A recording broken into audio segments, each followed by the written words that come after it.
ఇంట్లో 5 పిల్లలుంటే సందడి సందడిగా ఉంటుంది. ఈ 5 పిల్లల్లో ఎవరు ఎక్కువ అల్లరి చేసేవాళ్ళు? అంత అల్లరి లేదండి. ఈయనే అల్లరి. అమ్మ ఇక్కడ ఒకటమ్మా, అల్లరికి, హుషారుకి, చలాకితనానికి, చిలిపితనానికి ఆ తేడా తెలుసుకుని చెప్పమ్మా. అల్లరి అంటే ఇప్పుడు నా ఇమేజ్ ఏమైపోద్ది, అల్లరి అంటే అల్లరుడు అని, నేనేమో చాలా రాముడు మంచి బాలుడు అనేలాగా నా ఇమేజ్ ఇది. నేను అలాగే చెప్తుండేవాడిని. నా ఉద్దేశం అదే. నేనేమో అల్లరి నన్ను అంటే చలాకితనం, అమ్మ అల్లరి అనుకుంది. లేదండి, ఎక్కువ హుషారు కానీ చాలా బాగుండేవాడు అబ్బాయి. ఇంట్లో పనులన్నీ మీకు సాయంగా ఉంటాయి? అవునండి, వాడే చేసేవాడు. అది ఇంట్లో ఎవరు ముట్టుకునేవాడు కాదు. మా నాగబాబు అస్సలు ముట్టుకునేవాడు కాదు. అన్నిటికీ నాకు ఆయన సహాయమే పాపం. నాన్న ఆయన ఉద్యోగం వెళ్ళిపోయారు. నేను పాక్కుంటూ అలాగా వెళుతూ వెళ్ళిపోయాను. నాకు తెలియదు. తర్వాత అమ్మ చెప్తుంటే లేదు.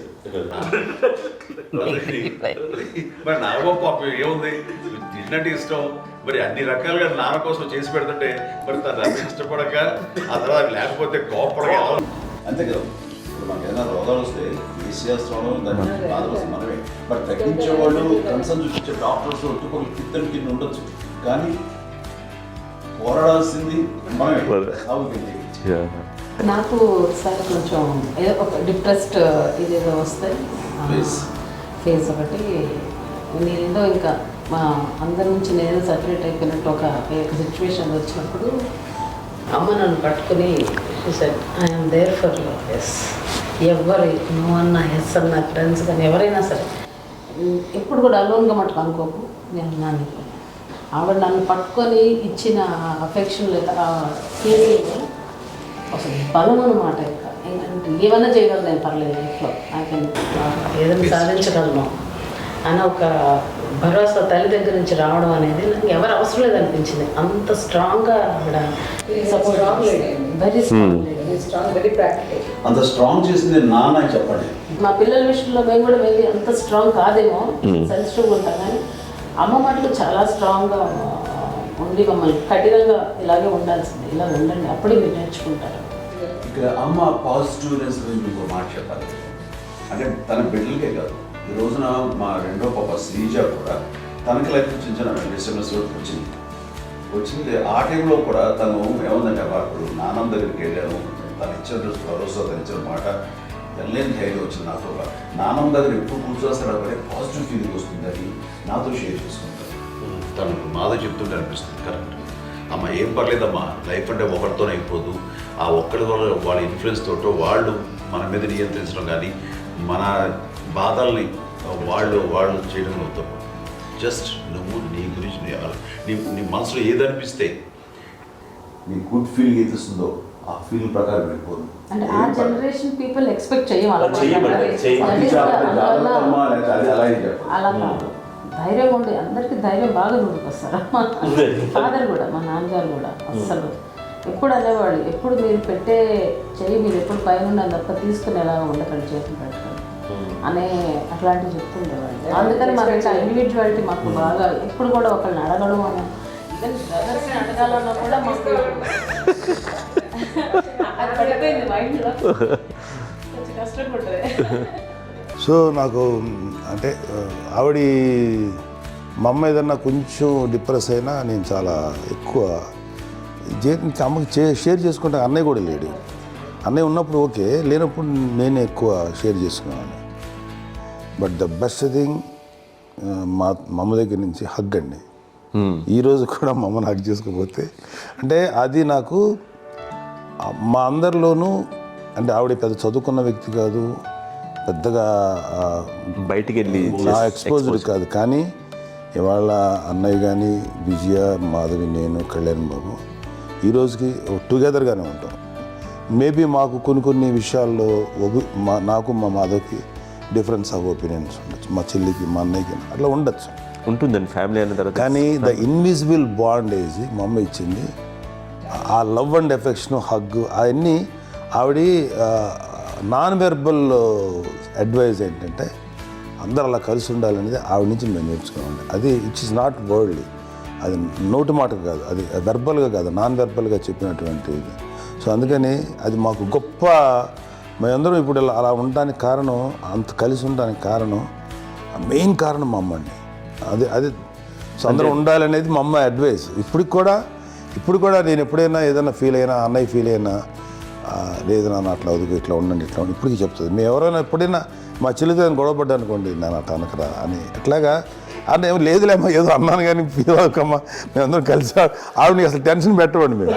సో అలా అది ఆవిడ నేర్పించింది. అలా కలిసి ఉండటం అనేటువంటి బాండేజ్ని ఆవిడ తన ఒక హగ్తో చెప్పింది. అన్నయ్య సినిమా చూడండి, జాదూకి చెప్పి అంటారు, అది మా అమ్మ దగ్గరే ఉందండి. శంకర్ దాదాలో చెప్తాడు చూడండి. ఇప్పుడు మోడ్రన్ వర్డ్స్లో చెప్పాలంటే మీ అందరికీ ఆవిడ ఒక వైఫై లాంటిది. Yes, you can say that. Yes. ఇంకొక అడ్వైజ్ కట్టండి, అమ్మ విషయంలో నేను గొప్పగా ఫీల్ అయ్యేది కానీ చాలామంది పెద్దలు రిటైర్ అయిపోయి విశ్రాంతి తీసుకుంటున్నటువంటి పెద్దలందరూ కూడా ఆచరించే విధంగా ఒక విషయాన్ని నేను గమనించాను. ఇప్పుడంటే నా దగ్గర ఉంటుంది కాబట్టి ఉన్నాను. అమ్మ విడిగా ఇంకొక ఇంట్లో ఉండేది. ఇన్ని సంవత్సరాలు నాన్నగారు దూరం దగ్గర నుంచి ఉండేది. 5 సంవత్సరాలు ఒంటరిగా ఉండి నన్ను బిడ్డలందరూ ఎవరు మానవులు వెళ్ళిపోయారు, నేను ఒంటరి అయిపోయాను అన్న ఫీలింగ్ అమ్మకు ఎప్పుడు ఉండేది కాదు. తర్వాత బిడ్డలు వాళ్ళ టైం బట్టి వచ్చి చూసుకుంటే సరిపోతుంది. అది వారమా, నెలక, 2 నెలక, అసలు ఒకసారి రాలేని పరిస్థితిలో ఉంటుంది. 5-6 నెలల పాటు ఇదే ఊళ్ళో ఉండి పక్క విధుల్లో ఉండి, ఎవరి పనులు వాళ్ళు బిజీగా ఉండి, ఎవరి షూటింగ్ వాళ్ళు బిజీగా ఉండి, ఎవరి ప్రొఫెషన్లో వాళ్ళు బిజీగా ఉండి, ఎవరి ప్రొఫెషన్లో వాళ్ళు బిజీగా ఉండి, తన సంసారం తను బిజీగా ఉంటాను. ఒకసారి అమ్మ ఏమి ఫీల్ అయ్యేది, ఏంటమ్మా రావట్లేదు, అసలు పట్టించుకోవట్లేదు ఏంటి అంటే, అంతేలేమ్మా అని ఇలాంటి నిరసన మాటలు కానీ, ఈసరింపు మాటలు కానీ, లేకపోతే న్యూనతాభావం కానీ ఇలాంటివి ఎప్పుడు అమ్మకు లేవండి. వచ్చారు అబ్బాయి ఏం చేసి పెట్టడా చెప్పండి అంటూ చాలా పాజిటివ్ ఉండి, ఇప్పటికీ కూడా తను సపరేట్ కిచెన్ మా ఇంట్లో ఎంతో ఉంటుంది, వేరే కిచెన్. ఎందుకంటే అమ్మకి మోస్ట్ స్ట్రెస్ బస్టర్ వచ్చేసినా లేకపోతే ఏదో రిలీఫ్ ఏంటంటే తన కిచెన్లో కూర్చొని వండుకు తింటాం, వండి అందరికి పెట్టాం. ఇప్పటికీ కళ్యాణ్ బాబు అక్కడక్కడ తిరిగేసి ఎక్కడో చేసి నిరసనలు చేసి అన్ని రకాలు చేసి వస్తే అమ్మకి చాలా జాలి. ఆడేదో ఇంక మేము గుడ్లో కష్టపడుతున్నాం కానీ ఆడ ఎండలో వెళ్ళేదిలో మీ టీవీలో వాటిలో అది ఎక్కువగా చూపించేసరికి వాడే కష్టపడతారు, మేము కష్టపడలేదు ఫీల్ అమ్మకి. అందులో వాడు రాగానే ఎలా వచ్చావా అని అమ్మ ఎక్కడ కళ్యాణ్ బాబు ముందు అమ్మను కానీ ఎక్కడ కళ్యాణ్ బాబు తను ఎక్కడ ఉంటాడు, ఏదో ఉంటాడు తెలుసు. అది చూస్తారు ఎక్కడ తను వాడికి ఇష్టమైన బిర్యానీ అవి చేసి చక్కగా పంపించి అన్నీ చేస్తుంది. అట్లాగా బిడ్డలకి పెట్టడమే తప్ప బిడ్డల నుంచి ఈ వయసులో ఎక్స్పెక్ట్ చేయడం లేకపోగా కొంచెం పట్టించుకోవట్లేదు అనే ఒక న్యూనత భావంలోకి వెళ్ళిపోయి సైకలాజికల్ డిప్రెస్ అయ్యే మదర్ మాత్రం కాదు. ఆ రకంగా మాకందరికీ భరోసా. మేము కూడా పెద్ద అయినా బిడ్డలు వాళ్ళ ప్రవృత్తి ఉద్యోగరీత్యా వాళ్ళ వృత్తిరీత్యా వాళ్ళు దూరం అయిపోయి మనల్ని చాలా కమ్యూనికేషన్ గ్యాప్ వచ్చినా సరే బిడ్డలు నాకు దూరం అయిపోయి పట్టించుకోవట్లేదు. ఇలాగే చూసావా వెళ్ళి ఎంత ఇదిగా ఉదయ్యేవాళ్ళు గురించి ఇప్పుడు ఏమైపోయాను అన్న ఇంత కించెం బాధపడలేదు వాళ్ళకి అంటూ నెగిటివ్ సైడ్ ఆలోచించే విధానం లేనే లేదు. అది మా అందరికి ఎంత కంఫర్టబుల్ అంటే అంత అయితే కదా. నేర్చుకోకపోతే మాధవ్ చూసుకుని మాధవ్ లేకపోతే నాగబాబు వెళ్తుంటాడు కడియడం వల్ల మా విజయ్ చూసుకుంటున్నది సరే, నాకు కళ్యాణ్ బాబు తను చూసుకుంటుంటాడు. ఇట్లా ఎవరో కూడా వెళ్తూ ఉంటాం. అమ్మ మాత్రం అది వెరీ గుడ్ హెల్దీ. నేను చాలా మంది తల్లిదండ్రులు చూశాను, వాళ్ళు చాలా ఇబ్బంది పడుతూ ఉంటారు, పట్టించుకోవడం తెలియదు, మేము అర్థం చేసుకోగలము కానీ వాళ్ళు వస్తే బాగుంటుంది కదా అనేది ఉంటుంది. ఫీల్ అవుతారు. అవును, అలాంటి ఫీలింగ్ ఏం లేదు. పైగా బిడ్డలు వస్తే వాళ్ళకి ఏం చేసి పెట్టాలా అనే ఆలోచన ఉంటుంది. అది వెరీ హెల్దీ. చాలా మంది ఆచరించాల్సిన గొప్ప విషయం అనుకుంటాను. చిన్నప్పుడు అన్ని ఆనందాలేనా, మర్చిపోలేని దుఃఖాలు కూడా ఏవైనా ఉన్నాయా? అమ్మ చెప్పాలంటే ఓపికకి, గృహిణిగా తన బాధ్యతలు నిర్వర్తించడానికి అండ్ అన్ని రకాలుగా టేకింగ్ కేర్, దీనికి ఒక మంచి ఉదాహరణ నేను చెప్పగలను. అది తలుచుకున్నప్పుడు నాకు చాలా ఉద్యోగంగా ఉంటుంది, నాకు చాలా ఖండితలు వచ్చేస్తుంది. అమ్మకి మేము 5 బిడ్డలు అండ్ పురిట్లోనూ 1 year పెరుగో 2.5 years పెరుగో 3 బిడ్డలు చనిపోయారు. నాకు గుర్తెరిగి పొన్నూరులో నేను 6th class చదువుతున్నాను, 6వ తరగతి. అప్పుడు రమణ అనే ఒక అమ్మాయికి 2 years. రమణ అంటే మా ముగ్గురు మా ముగ్గురికి కంటే పెద్దది, మా కంటే పెద్దది, కళ్యాణ్ బాబు కంటే పెద్దది, మాకంటే మధ్యలో పిల్ల. తనకి అప్పట్లో మా నాన్నగారు ఉద్యోగరీత్యా క్యాంపుకి వెళ్ళిపోతుండేవారు. ఏమి ఉంది నాన్న చెప్పాలంటే ఫుడ్లో కష్టపడేవారు, ఇంకా నాన్న చెప్పినట్టు కదా, నాగబాబు చెప్పినట్టు. కానీ ఇంటి బాధ్యత, ఇంటి పనులు, రోగాలు వచ్చిన రుషులు వచ్చిన హాస్పిటల్కి తీసుకెళ్ళాలట, ఏదైనా సరే అమ్మే పడేది.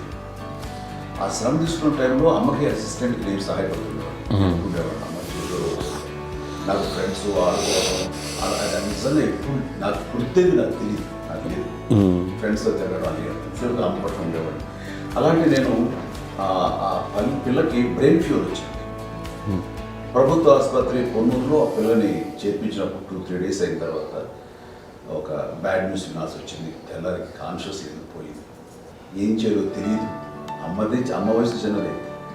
ఇద్దరు తీసుకుని ఆ బిడ్డల్ని ఒళ్ళో పెట్టుకుని ఆ శవాన్ని, డెడ్ బాడీని రిక్షాలో ఇంటికి వెళ్ళి ఇప్పటికీ నాకు గుర్తు ఆ విజువల్స్. అని నాన్నకి తెలియదు ఏ విషయం, నాన్న ఎప్పుడు వస్తారో తెలియదు, ఎలా కమ్యూనికేట్ చేయాలో తెలియదు. అది తీసుకుని వెళ్ళిన తర్వాత ఇంట్లో గొడవ పెడుతుంటే ఏం చేయలేదు. చుట్టుపక్కల ముస్లిం సోదరులు ఉండేవాళ్ళు, ఫ్యామిలీస్. అక్కడ మసీదు, పొన్నూరు మసీదు పక్కన మా ఇంట్లో ఆనుకుంది. ఆ ఇంట్లో అందరూ వచ్చి చూసేవాళ్ళు, వాళ్ళే హెల్ప్ చేసేవాళ్ళు. ఏం చేయాలో తెలియదు, నెక్స్ట్ రిచువల్స్ ఎలా చేయాలో, కంపకాలు ఎలా చేయాలో తెలియదు. అందరూ చిన్నపిల్లలే. తను చిన్నది, మిగతాందరూ పరిసరులే. సో అలాంటి పరిస్థితుల్లో కమ్యూనిటీ వచ్చిన చుట్టుపక్కల వాళ్ళు మీరు వచ్చి చేయాల్సిన కార్యక్రమాలు చేశారు. ఆ సమయం నాకు ఎక్కడో కమ్యూనికేట్ చేసి డిపార్ట్మెంట్ ద్వారా నాన్న వచ్చేసరికి అన్నీ అయిపోయింది. ఇప్పటికీ నాకు మేము ఇలా ఎన్ని పురుషులు ఎన్నుకుంటున్నామంటే ఎలాంటి ఇది లేకుండా జాగ్రత్త అనే ఒక హెచ్చరికలాగా చేస్తూ అండ్ పంపించాలని సపోర్ట్ చేసి అండ్ ఇప్పుడేస్తే నా మీద నమ్ముకుంటే నేను ఏ నిర్ణయం తీసుకున్నా మరో మాట. అండ్ తనకి హాస్పిటల్ పెద్ద ఫోబియా. నేను ఎక్కడికి వస్తాను హాస్పిటల్ కదా.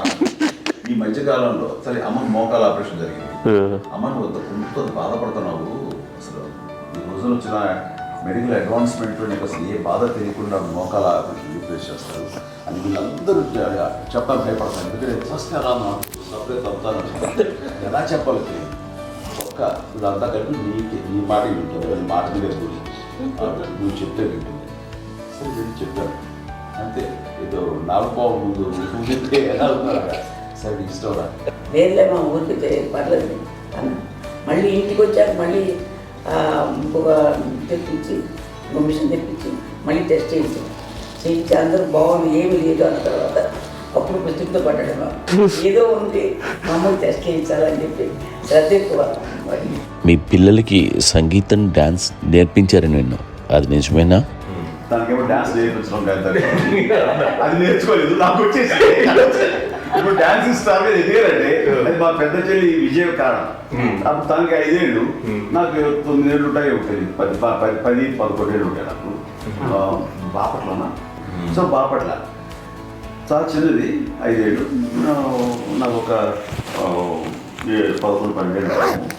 తను తీసుకొని గవర్నమెంట్ పెట్టుకోవడం అలా కూర్చుని అసలు ఎప్పుడు ఏ పని చేయలే. లేదు నిజే ప్రామిస్ అండి, ఏ పని చేసేవాడు కాదు. మా ఇద్దరికి మధ్యలో పాపం అన్నయ్య చాలా పని చేసేవాడు. ఎంత పని చేసేవాడు, నేను ఇచ్చిన తర్వాత మళ్ళీ నాకు ఏదైనా చిన్న పని చెప్తే అది కూడా నువ్వే చేయనివ్వండి. ఆ కోపం వచ్చేది, కోపం వచ్చి ఒకడు కొట్టేవాడు, కొడితే కోపం వచ్చేది తప్ప నేను వెళ్ళేవాడిని కాదు. అమ్మకి ఎప్పుడు ఏంటంటే ఒక ఇదే పని చేయడని, అంతే. నిజంగా ఏ పని చేసేవాడిని కాదు. అవునా? కష్టపడ్డా గుడ్లా కష్టపడ్డా లేదు వాడంటే మన మహాప్రేమ.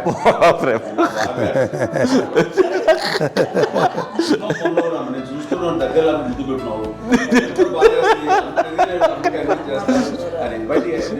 ఆర్టిస్ట్ కాబట్టి వ్యక్తీకరించిన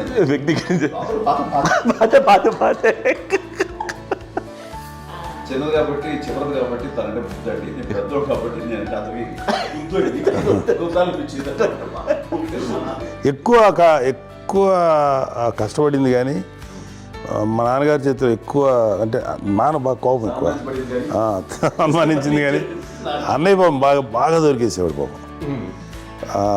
ఒకసారి అంటే మరి మాకే అనిపి ఏంటి ఇంత దారుణంగా ఉంది నాన్న మీద కోపం వచ్చేది. నాకు నాన్న మీద కోపం వచ్చేది, నాన్న చేసి బాధ అనిపించేది. అమ్మాయి ఏమనేది కాదు. సరే అయినా సరే ఎప్పుడు కూడా పోనీ అన్ని చేసినా మళ్ళీ తను హైపర్ యాక్టివ్. అన్నయ్య ఫుల్ ఎప్పుడు ఇప్పటికీ ఉన్నాడు. ఇప్పుడు ఈ రోజు కూడా అదే అన్నయ్య, సేమ్ హైపర్ యాక్టివ్. యూజువల్గా పెద్ద కొడుకు కొంచెం అంటే సూపర్గా ఒక నిదానంగా ఉంటాడు అంటారు, బట్ అన్నయ్య దానికి జస్ట్ ఆపోజిట్. యూజువల్గా ఆఖరి పిల్లలు హైపర్ యాక్టివ్ ఉంటారు, అన్నయ్య పుట్టడమే భయంకరమైన హైపర్ యాక్టివ్.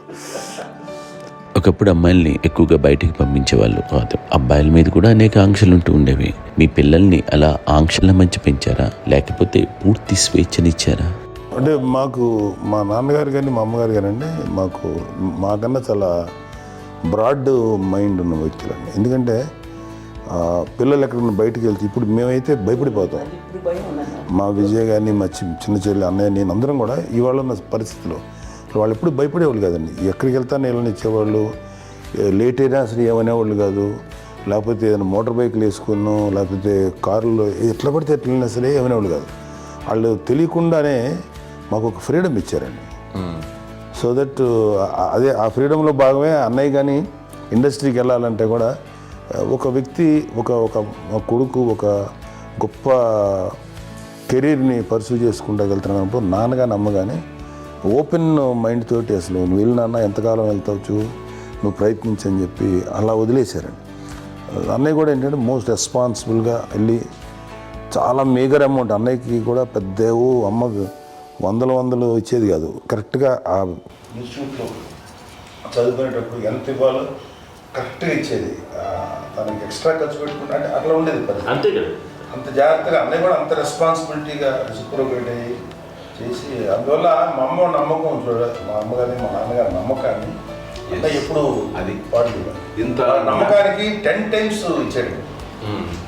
ఏ వయసెస్ వైపు కానీ ఏ అలవాట్ల వైపు కానీ ఎందులో ఇండల్జ్ అవ్వకుండా నాకు నేనుగా నియంత్రించుకుంటూ సరైన మార్గంలో వెళ్ళేలాగా నాకు వెళ్ళడానికి లోపల ఆ స్ట్రాంగ్ థాట్.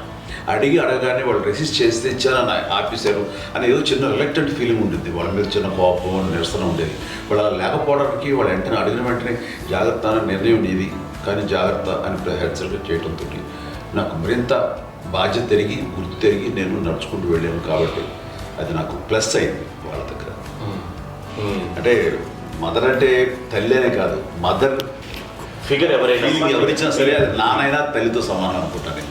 నాగో చెప్పినట్లుగా అట్లాగా అలిసిపోయి వచ్చిన నాకు కాళ్ళు నొక్కుతుంటే నాకు భయం వేసేసేది. ఆ తర్వాత పడుకో గదవాయించేవాడు, అది కూడా కోపం. అంటే ఉదాహరణ అంటే మళ్ళీ అదే నాకు తిడతారు, ఎందుకు కాదు పడుకుని ఎక్కడ నిద్ర వస్తాయండి నాన్న అంటే. సో ఆ రకంగా నాన్న తన ప్రేమను చూపిస్తుంటాను. ఆ తర్వాత గోండా టైప్లో కూడాను నేను ట్రైన్ కింద వెళ్తుంటే నాన్న అక్కడే ఉన్నారు, రాజమండ్రి దగ్గర ప్రాంతంలో. ఆయన చాలా కోపం చేస్తుంది, ఇలాంటి చేస్తుంటావు నువ్వు, ఏదైనా అయితే ఏంటి అనేది చెప్పి. ఏం పర్లేదన్నా ఏమవుతుందో అన్ని రకాల సేఫ్టీ అన్ని రకాల జాగ్రత్త తీసుకున్నాం. ఈ రోజు ఉన్నంత సేఫ్టీ అప్పుడు లేదు. అయినా సరే రేపు పొద్దున నీ కొడుకులు ఇలాంటి పరిస్థితుల్లో నీకు తెలిసి వస్తారు అప్పుడు అనేవాడు. ఎన్నిసార్లు అనేవాళ్ళు నాకు నిజంగానే మగధీర టైంలో గొర్రె ఎక్కుని ఆ రోడ్డు మీద పడిపోయేది అని అన్నప్పుడు ఆ ఫస్ట్ టైం ఆ ఫీలింగ్ కలిగింది. అలాగే పీటర్ హెయిన్స్ అనేవాడు ఫస్ట్ మగధీరలో జంప్ చేస్తారు, మోటార్ బైక్ జంప్ చేసినప్పుడు ట్రైల్లో పీటర్ హెయిన్స్ అంత హైట్ నుంచి 20 feet 25 feet హైట్ నుంచి పడిపోయి మొత్తాన్ని బోన్స్ని ఎరగొట్టుకుని వాడు 7 నెలలు వాడు ఇప్పుడు హాస్పిటలైజ్డ్. అది వీడైతే ఏమో తలుచుకుని భయం వేసేసేది. అప్పుడు నాన్న గుర్తుకొచ్చేవాడు, ఓహో వాళ్ళ టెన్షన్ ఇంతే లేదు, మనకి మన కొడుకు వస్తే తెలియదు ఈ మాట నాన్న ఎప్పుడు అన్నారని అనిపిస్తుంది. Sweet memories my. అత్త కోడళ్ళ మధ్య అనుబంధం ఎలా ఉంటుంది? సురేఖ్ గారితో మీకున్న అనుబంధం గురించి చెప్తారా? మాకండి కోడలు కాదండి, నాకు కూతురండి. అంత బాగుంది. మీది ఒక అందమైన ఉమ్మడి కుటుంబం, అందరూ కలిసి. ఇంట్లో పెద్దది. వాళ్ళ నాన్నగారు అంటే మా తాతయ్య గారు ప్రొహిబిషన్ డిపార్ట్మెంట్లో సిఐగా ఎస్ఐగా చేశారు. ఏదో మా ఇన్స్పెక్టర్ సిఐ చేసి ఆయన కాలం చెందారు. చాలా ఎర్లీగా 48 years చచ్చిపోయారు. 40 చచ్చిపోయారు. 40 దాదాపు 40 సరిపోతే ఆయనకి అప్పటికి అమ్మ కాకుండా 4 బిడ్డలు. అమ్మ తర్వాత అబ్బాయి తర్వాత 3 ఆడపిల్లలు. వాళ్ళు ఏంటంటే రాకరావడి నాగబాబు కంటే కూడా చిన్నవాడు. అది ఆ వయసు అంత చిన్నవాడు. అమ్మ మా పిన్నమ్మలు నాకంటే చిన్నవాడు. అలాంటి పిన్నమ్మల్ని ఆయన వీళ్ళ నాగ చనిపోయిన తర్వాత తన ఫ్యామిలీ అంతగా నాన్న పెంచారు. నాన్న కూడా అరాపురా శాలరీ మీద బతికేదే తప్ప కూడా కాదు. సో తనకు మిగిలిన దాంట్లో మళ్ళీ ఆ ఫ్యామిలీని చూసుకోవడం, మా అమ్మమ్మను చూసుకోవడం, వాళ్ళ మంచి చెడు చూసుకోవడం. వాళ్ళకు ఇల్లు మాత్రం ఉంది మొగల్తూరులో. ఆ ఇంట్లో వాళ్ళు అద్దెకు వస్తే ఆ కొంచెం డబ్బు నానిచ్చే డబ్బు, అక్కడ పొలం కొనిచ్చారు, ఆ పొలం ఇచ్చే డబ్బుతోటి అంతా బాగా చూసుకోవాలి తన ఫ్యామిలీ లాగా. అందరూ మ్యారేజ్. కాబట్టి నాన్న ఫస్ట్ సూత్రధారి, అమ్మ కూడా ఫ్యామిలీ బాండింగ్ టుగెదర్నెస్ అనేది స్ట్రాంగ్గా ఉండటానికి నాన్న ఏర్పాటు చేసినటువంటి బీజం. అది అమ్మ కంటిన్యూ చేస్తుంది. మేము ఇవన్నీ చూసి మేము నేర్చుకుని మేము టుగెదర్ అంటున్నాం. అందునే we are very rich in terms of emotional bonding. ఇప్పటికే ఎవరికి ఏ కష్టం వచ్చినా, ఎవరికి ఏది ఇబ్బంది వచ్చినా సరే మొత్తం అందరం గుమిగూడిపోతాం. ఏ లెవెల్గా వెళ్ళిపోయి మోర్ సపోర్ట్ చేస్తాం. అంటే వీ డోంట్ ఎక్స్పెక్ట్ ఇంకే అంతకుమించి ఏముంది. ఎస్, ఒకరినొకరు భరోసా. అది మా ఫ్యామిలీ మేము వెరీ స్ట్రాంగ్ అని చెప్పాలి. పెద్దవాడు కాబట్టి అవకాశం నాకు వచ్చింది కాబట్టి అమ్మా, ఇది ఎప్పుడు ఎవరు కొన్ని విషయాలు నాగబాబు సపోర్ట్గా ఉంటాడు. నాగబాబు ఉండి వాడు ఉంటే భరోసా. అలాగే ఆడపిల్లలు మీ అందరిలోనూ అమ్మని ఎవరు ఎక్కువ జాగ్రత్తగా చూసుకుంటారు? ఎందుకంటే ఎగ్జాక్ట్లీ. మేము కూడా గమనించలేని సున్నితమైనటువంటి ఇష్యూస్ లైక్ హెల్త్ విషయం కానీ, అమ్మ మూడు కానీ, అన్నయ్య ఎంత క్యాజువల్ ఎంత బిజీ ఉన్నా ఒక అమ్మాయి ఉంటుంది. అలాగే చాలా చిన్న చిన్న విషయాలు కూడా చాలా మెడికల్ ఇంట్రెస్ట్. అందుకని మాకు అన్నయ్య ఉన్నాడు, అన్నయ్య దగ్గర ఉన్న అమ్మ అంటే ఇంకా అసలు ఎక్కువ రిలాక్స్ అయ్యాను. అన్న దగ్గరికి వచ్చాక మేము అందరం చాలా కంఫర్ట్ అయిపోయాం. ఎప్పుడు ఎవరు కొన్ని విషయాలు నాగబాబు సపోర్ట్గా ఉంటాడు. నాగబాబు ఉండి వాడు ఉంటే భరోసా. అలాగే ఆడపిల్లలు ఇట్లా ఒకళ్ళొకరు కాంప్లిమెంటింగ్ టు ఈచ్ అదర్ అండి. అవి ఒక్కరు కాదండి, అది వాళ్ళ నాన్న చూపించే ప్రేమగా నేను చెప్పగలను. కానీ బట్ దీని అందరూ సూత్రధారి నాన్న తర్వాత అది అమ్మ మెయింటైన్ చేస్తుంది. ఇప్పుడు అమ్మ నా ఇంట్లో ఉంది అంటే మనవాళ్ళు వస్తారు, మనవాళ్ళు వస్తారు, ఆడబిడ్డలు వస్తారు, వీళ్ళబిడ్డలు వస్తారు, ఇల్లు ఎప్పుడు కలకలాడతారు అమ్మ. అది మేమందరం ఆచరిస్తుంటాం పండగలకి, పబ్బాలకి. అది నిన్న మొన్న నాగబాబు వచ్చి చాలాసేపు కూర్చున్నాడు. నేను ఇంట్లో లేకపోయినా వచ్చి నాగబాబు కూర్చొని టైం స్పెండ్ చేసి వెళ్ళిపోతుంటాడు. అలాగే చెల్లెలు ఇద్దరు ఆల్మోస్ట్ ఎవ్రీడే మాత వస్తుంటుంది, తను కూడా వస్తుంది. నిన్న సాయంత్రం కూడా వచ్చి ఉంటుంది. అమ్మా మధ్యాహ్నం వచ్చి కదా వచ్చి ఇక్కడే భోజనం చేసుకో అలా ఉంటుందండి. ఈ తరం వాళ్ళకి మీరు ఇచ్చే సలహా ఏంటి? కలిసి ఉంటే బాగుంటుందండి. పిల్లలు తల్లి కలిసి అక్క చెల్లెలు తమ్ముడు అందరూ కలిసిమెలిసి ఉంటుంది.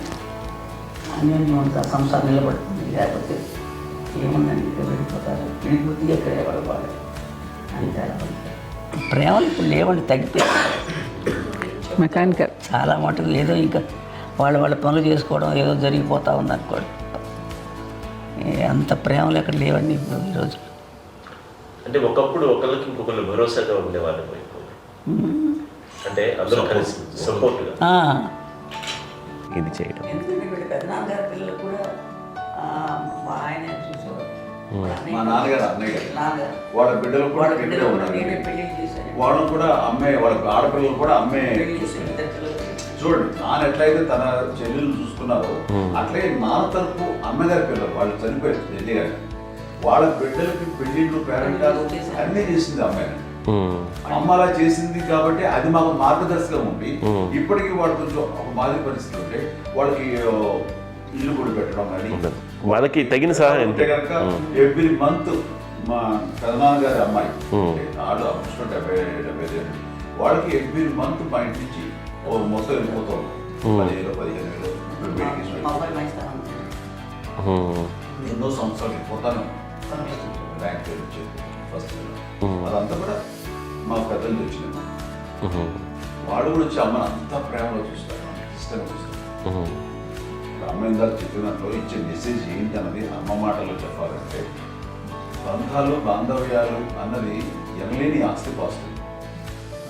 సో ఎలాగైతే డబ్బు ఎంత సంక్రమించింది, ఎన్ని ఆస్తులు వచ్చాయి ఫిజికల్గా అనే దాని మీద కంటే కూడా ఇవి ఆస్తిగా తీసుకుంటూ దీన్ని విలువ ఎరిగి, గుర్తెరిగి, దాని ప్రభావం తెలుసుకుని అది కనుక మనం ఇచ్చిపుచ్చుకుంటే ఫ్యామిలీలో అంటే దాన్ని మించినటువంటి గొప్ప సంపద కష్టాలు వచ్చినప్పుడు డబ్బు తీరుస్తుంది కాదండి, కష్టం వచ్చినప్పుడు ఒక భుజం తీరుస్తుంది, ఒక చేయూత తీరుస్తుంది.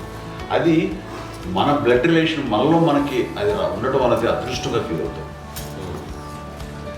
అంటే ఒకసారి అమ్మ చూసి నాకు ఎంత అనిపిస్తుంది అంటే అది ఎవరి ద్వారా సంక్రమించడానికి తన ఆ చెట్టు కొమ్మలమే కాబట్టి ఆ చెట్టుకే మనం ఆపాదించాలి. ఎక్కడో మామూలుగా ఉండాల్సిన వాళ్ళు ఈ రోజున ఈ స్థితిలో ఉన్నాము, ఇంతమందికి లైఫ్ రావటానికి దోహదపడ్డాము, ఇంతమంది కలిసికట్టుగా ఉండడానికి ఇదైంది. అమ్మని చూస్తుంటే నాకు ఏమనిపిస్తుందంటే, అబ్బాయి ఇలాంటి జన్మం మనకి ఎవరికైనా ఉంటుందా?